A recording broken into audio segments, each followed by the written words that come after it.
अस्सलाम वालेकुम नाजरीन, मैं हूं यूसुफ मसूद आपकी खिदमत में एक बहुत ही अहम मौजू लेकर हाजिर हुआ हूं। आज की जो हमारी गुफ्तगू का मौजू है वो है ज़माना जाहिलियत और औरतों के हकूक।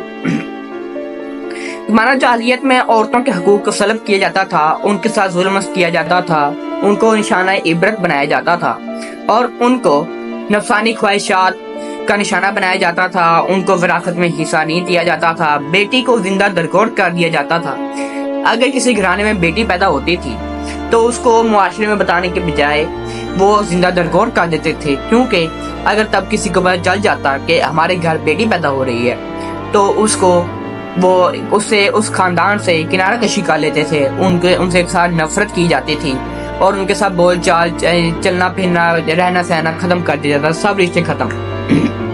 ज़माना जाहिलियत की एक बहुत ही खौफनाक वाक़या एक है कि औरत को जब बाप मर जाता था तो बेटे जो है वो बाप की बीवियों को, अपने बाप की जायदाद के साथ साथ बीवियों पर भी कब्जा कर लेते थे और उनको अपनी लौंडियां बना लेते थे और उनको कैद कर देते थे कैद खाने में।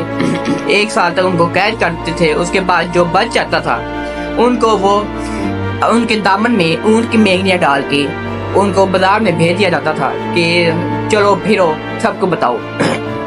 ये इस बात की अलामत थी कि इस खातून की इज्जत खत्म हो चुकी है। जब जुल्म सितम का इंतहा पहुंची तो अल्लाह ताला ने हज़रत मोहम्मद सल्लल्लाहु अलैहि वसल्लम के जरिए हमें दीन इस्लाम से मुंसलिक किया, हमें बताया कि औरत का क्या मुकाम है और मर्द का क्या मुकाम है। इस्लाम में मर्द और औरत दोनों को बराबर के हकूक, तकरीबन बराबर के हकूक हासिल है। मतलब अगर मर्द अपनी जिंदगी गुजार सकता है तो औरत भी अपनी जिंदगी गुजारेगी, कोई उसको जिंदा दरगोर या उसको नफरत से नहीं देखेगा।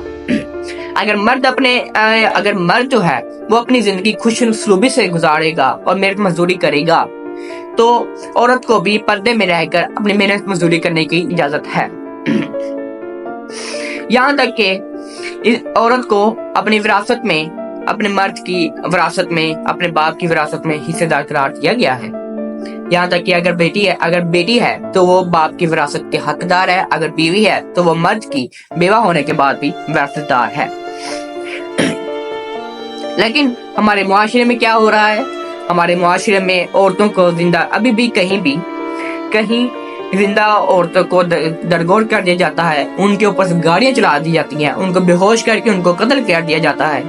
एक वाकया था, गुजरांवाला था या साहिवाल का वाकया था। वहां पे क्या हुआ, बाप सामने बैठा है और भाई जो है वो अपनी बहन का गला दबा रहा है, गला दबा के मुंह पे तकिया रख के उसका गला दबा के उसको कत्ल कर रहा है, जबकि माँ भी सामने बैठी है और बाप भी सामने बैठे हैं। कोई उसको रोकने वाला नहीं। क्यों? जाहिलियत के जमाने की वजह से। उन लोगों को इल्म ही नहीं है कि हम किस दीन से मुंसलिक है और हमारा दीन क्या कहता है। हमारे मुआशरे में क्या चल रहा है कि औरत को विरासत में हिस्सा नहीं दिया जाता। मतलब कहने का कि हम वही ज़माना जाहिलियत दोबारा आ रहा है जो इस्लाम पे गालिब हो रहा है। सबको पता है कि आजकल हमारे मुआशरे में क्या हो रहा है। न्यूज़ सब सुनते हैं, खबर सब सुनते हैं।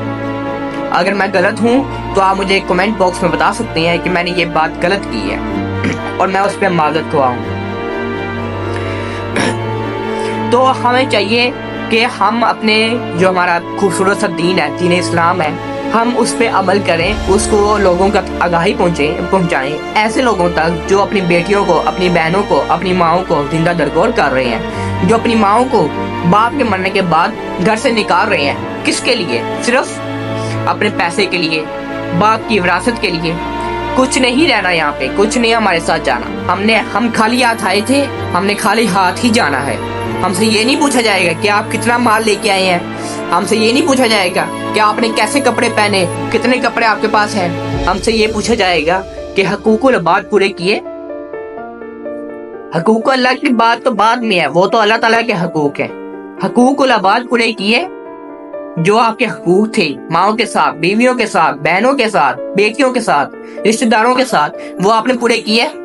کہ اب ہم کیا جواب دیں گے؟ تب ہم یہ نہیں کہیں گے کہ ہم تو ہم اتنا پیسہ لے کے آئے ہیں، ہمارے پاس یہ جڑا ہوا ہے، ہم یہ نہیں کہیں گے، تب ہمیں جواب دینا پڑے گا۔ اور کیا یہ آپ کے پاس جواب ہے یہ سوالوں کا دینے کے لیے؟ کیا آپ کو پتا ہے کہ آپ نے کیا جواب دینا ہے؟ اس لیے اللہ سے ڈریں۔ ہمارے دین اسلام نے ہمیں بہت سے حقوق، ہمیں بہت سے فرائض دیے ہیں، اور ہمیں اس کے مطابق ہی اپنی زندگی گزارنی ہے۔ دین اسلام کے ساتھ گزارنے والی زندگی ہماری آج کی زندگی سے بہت ہی پرسکون ہوگی، بہت ہی آسان ہوگی، نہ کہ آج کی زندگی جو ہم گزار رہے ہیں زمانے اپنی دنیا کے مطابق۔ تو اس لیے میرا پیغام ہے آپ سے کہ اپنی یہ جاہلیت سوچ کو چھوڑیں، اپنی جاہلانہ سوچ کو چھوڑیں، اپنے جاہلانہ نظریے کو چھوڑیں اور اسلام کی طرف راغب ہوں۔ ہمارا اسلام کیا کہتا ہے ہم نے اس کے مطابق اپنی زندگی گزارنی ہے۔ بہت شکریہ۔